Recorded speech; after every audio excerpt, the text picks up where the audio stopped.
Happy Monday, guys. This is Karen. Sorry it took me a minute to come on live. My connection was being all funky. So if you saw my post from earlier, I am coming on here to chat about the struggle of perfection from one person who struggles to another. So this is in no way me being like, yo, fix yourself. This is me being like, dang, I gotta work on this. And who else could really join me? So hey, listen, a couple of things before I really kick off. Again, if you don't know me, I'm a virtual faith and fitness coach, and if you are gonna hop on live, say hello so I can give you a shout out. Facebook doesn't always tell me who's here, and I want this to be a discussion. So this is in no way supposed to be just like me speaking at you and then that's it. The beauty of live is that we can actually have a live conversation. So I want to talk to you about this perfection or chase for perfection. And you're going to notice that I'm going to be tying it all back to depression and this just emptiness and striving for something that is just not attainable. And so if you battle, or I know it seems funny to call it a battle, but it is a battle. When I really struggled with perfection and had this irrational fear of failure, I went to counseling for it. I remember that it would just drain me. It would exhaust me. It would leave me feeling like nothing I did was good enough. It would make me terrified of making a mistake. I was terrified that others would see me as weak. And I felt like I had to build this facade, this fake personality of somebody who is really strong, never was weak, and just couldn't miss a step. Can you just imagine the pressure? Because the reality is I am human. I mess up every day, a lot. And so trying to build a reputation that doesn't match my reality was exhausting, right? So if you're here, drop a hi below so I can know that you're here. So this is where this all came from. My husband and I got this beautiful devotional from our good friends Mike and Tori, and it's just called the 1 Year Love Talk. And I'm turning off my notifications. And it's just like a devotional for every day of the year. I'm not gonna lie, we're not very good about doing it every single day just because his schedule is crazy. But we did do it last night, and so we were on March 19th. And this was the title, Make a Guilt-Free Drop. Guys, it's going to be story time with Karen. It's not that long, so don't freak out. But just listen to this with me. So, they went to some conference, and here's what it said. This morning we're going to learn to juggle. Each of you should be holding 3 brightly colored scarves. More than 1,000 of us had gathered in the ballroom of a hotel for a conference on laughter. This morning we were listening to Dr. Steve Allen Jr., the son of the famous comedian. I'm going to lead you through a dozen steps to teach you the fine art of juggling, he told us. First, take one of your scarves, hold it out at arm's length, and drop it. We couldn't believe our ears. Drop it? People murmured. You could feel the resistance. We expected to learn how to keep our scarves up in the air, not on the ground. Nobody wanted to be the one called out for dropping a scarf on the first try. Not a scarf around me was dropped, and I certainly wasn't going to fall for that trick. Come on now, drop it, Dr. Allen commanded. One by one, we reluctantly released our scarves, and they fluttered to the carpeted ballroom floor. There now. Doesn't that feel better? Asked Dr. Allen. You have gotten your mistake over with. This is the first step in learning to juggle. We call it the guilt-free drop.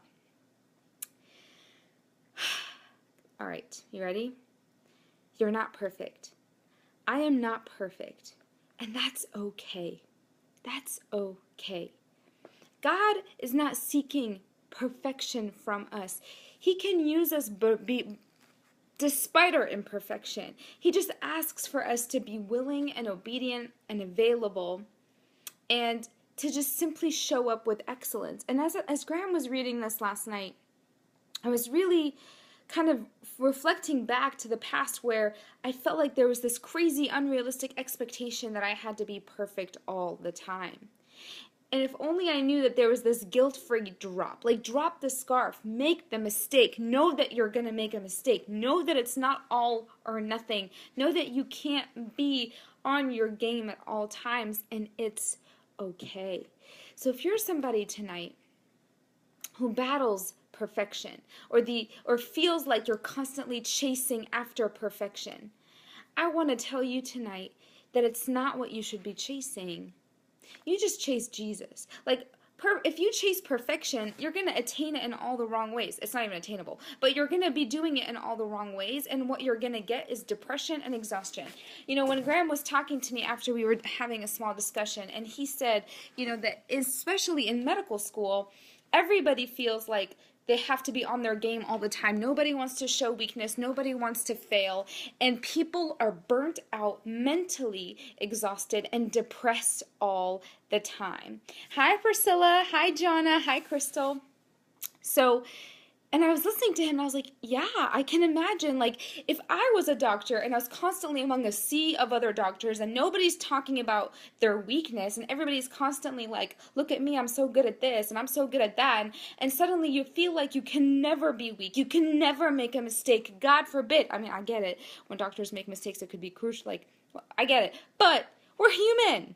We're human. And so of course you're more depressed. Of course you're more depressed, because depression is an emptiness. It's a feeling that you are, like, there's a void missing. And we are depressed when we don't have our own security in Christ. If we're trying to attain security by our works and attaining perfection, you can be guaranteed that you are going to experience depression. Because it's mentally, emotionally, spiritually exhausting to try and be perfect. And that is why, especially like on Facebook, on this page, I share with you when I struggle. Because I cannot constantly come on here and build this facade like Karen's life is always great and always awesome and there's never a struggle and I'm never upset. Like, I get grumpy. I'm not the best to be around sometimes. I don't serve well all the time. I have my flaws. I battle pride. I battle selfishness, you know, and so I am not perfect. And so many times too, I see this even in fitness. Like, I have women who freak out like about joining my challenge groups because they're afraid of failing. Karen, what if I miss a day of working out? Karen, what if I mess up my nutrition one day? And they're paralyzed because they think that they have to be perfect. Perfection is such a trap. My good friend Michelle Myers says that we are to be seeking our perfecter, not perfection. And I love what this little devotional basically said. The little quote on the bottom from Albert Hubbard says, "The greatest mistake you can make in life is to be continually fearing you will make one." Did you hear that? The biggest mistake you can make in life is continually fearing that you're going to make one. That's a very, very, like, difficult walking on eggshells type of life. Like, I don't want to live that way. I want you to know that I'm going to make mistakes on here. I'm not always going to be a great leader. I'm not always going to be a great wife. I'm not always going to be a great mom. I'm going to make my share of mistakes. But the question is, what happens after the mistake? How do I recover from the mistake? How do I work through the mistake? And so Priscilla says, I can be horrible to have always shared who I am. What you see is who I am. I hide nothing. And that's great. Like, I think that there's always this fear of showing our true selves, like others are going to judge or whatever. But the truth is, guys, everybody in the world just wants to know that people are going to take them as they are. So if you're somebody chasing perfection tonight, I hope that this has encouraged you. Know that you are not perfect. Like, I'm just going to tell you flat out, you're not. You're not. And I am not perfect. So stop trying to be. Like, relax. It's okay that you're not perfect. God knows you're not perfect. He's not looking for you to be perfect. He's looking for you to follow him, be obedient, be available, and that's it. Because he can work within you and through you despite your imperfection.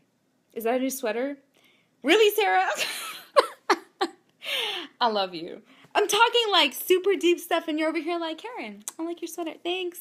No, it's not old. I don't even know where I got it from. It's really old. But thank you so much for that. You're beautiful. I'm actually in like my nursing tank top, so I'm trying to like look modest and appropriate for video. Just being real.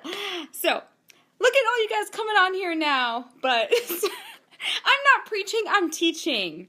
Difference, but yes. So, all right, if you're just happy, you're just totally distracting me now. I love you, girl. I do. And I miss you, by the way. We need a phone date. So I hope this encouraged you. If you're somebody who is struggling with perfection or is constantly afraid of making a mistake, yo, just make one. Just make one. I remember when I first signed up to be a coach, I was like so afraid of my first invitation for somebody. Hi, Autumn. Hey, girl. Mwah. I was just so afraid to be like, hey, I would love to have you in like my fitness accountability group. Like, this is what it is. Blah, blah. Like, I remember being terrified. Did I make mistakes in the beginning of my coaching journey? Heck yeah. Like, so many mistakes. Do I make mistakes as a new mom? All the time. Like, oh my gosh. Luca, the kid, man, he is so patient. He doesn't even know. But the things that I do sometimes, I'm like, why don't I just do that? I make mistakes all the time as a new mom. As a wife, I'm making mistakes every day. All the time. Just know that you have the permission to make mistakes. But obviously, guys, like here's the cool thing. Are you ready?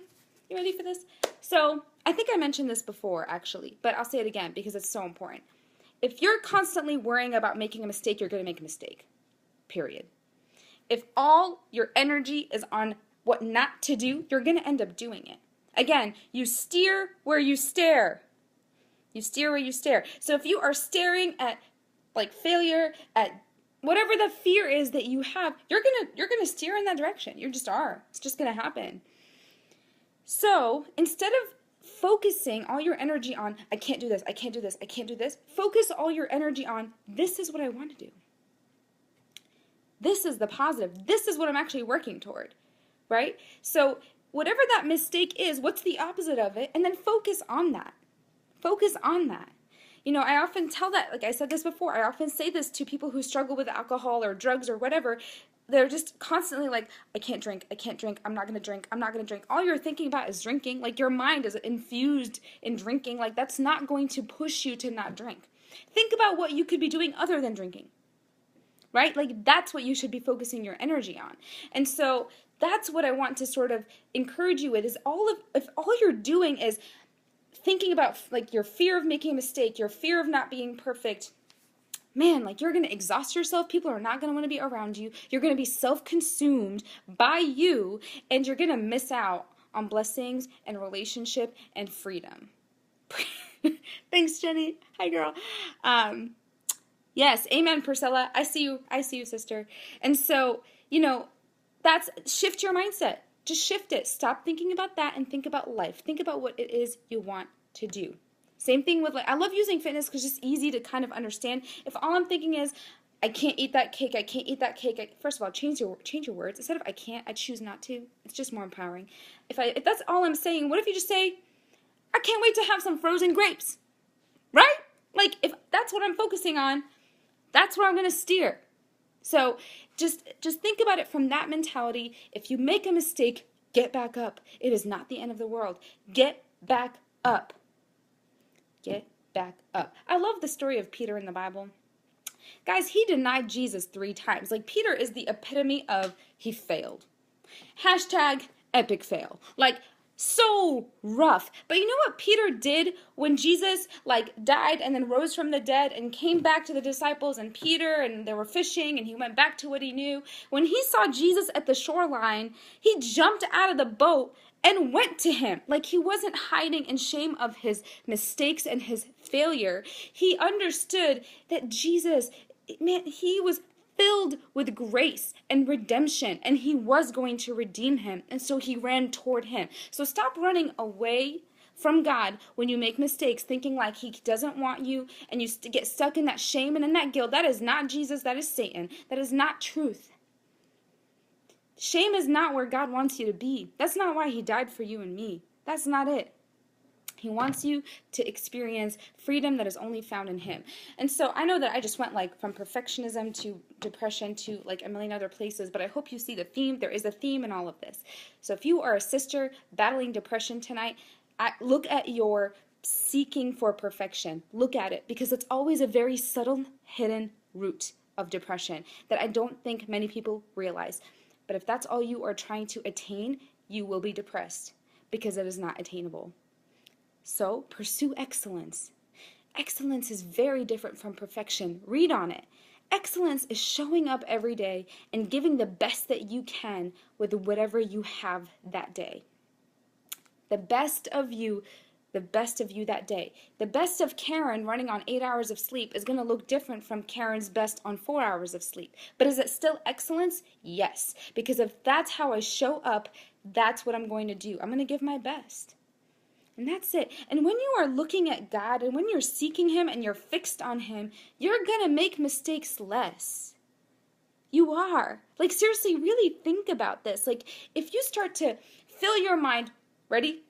This is what, Philippians 4:8? Fill your mind with whatever's true and noble and right and pure, whatever's excellent and praiseworthy. If these are the things that you are thinking about, these are the things you're going to do. Because your mind, my friends, is very powerful, and it influences your emotions and your behaviors. So if your mind is rooted in truth, you're going to do more positive things. So switch your mind. You can do it. It takes practice. It takes mindfulness. It takes effort, but it's worth it. It's worth it. Yes. Run to God immediately. That's the way to go. That's the way to go. Thank you for sharing that, Priscilla. All right, guys. I hope this was encouraging. I tend to get on like these crazy soapbox tangents, but I hope that you hear me tonight. Thank you for taking the time to join me live. Share this video if you think it'd be helpful for somebody. Anytime I come on here, it's always something I'm learning, right? So again, thank you. Shout out to Mike and Tori for this amazing devotional. And this is really where this whole topic kind of came from when Graham and I were reading last night. So I'm very thankful for that lesson myself, because I am guilty of struggling with it too. Sam, it's okay. I love you. Just replay. This is the awesome thing about live. Catch the replay. Just rewind it back. All right, guys. And you know that I'm always going to comment on your posts, even if it's when you're watching the replay. I'm always checking these later on to catch up with you. Mwah! Hope you guys have a great night. Sleep well, and I'll catch you later.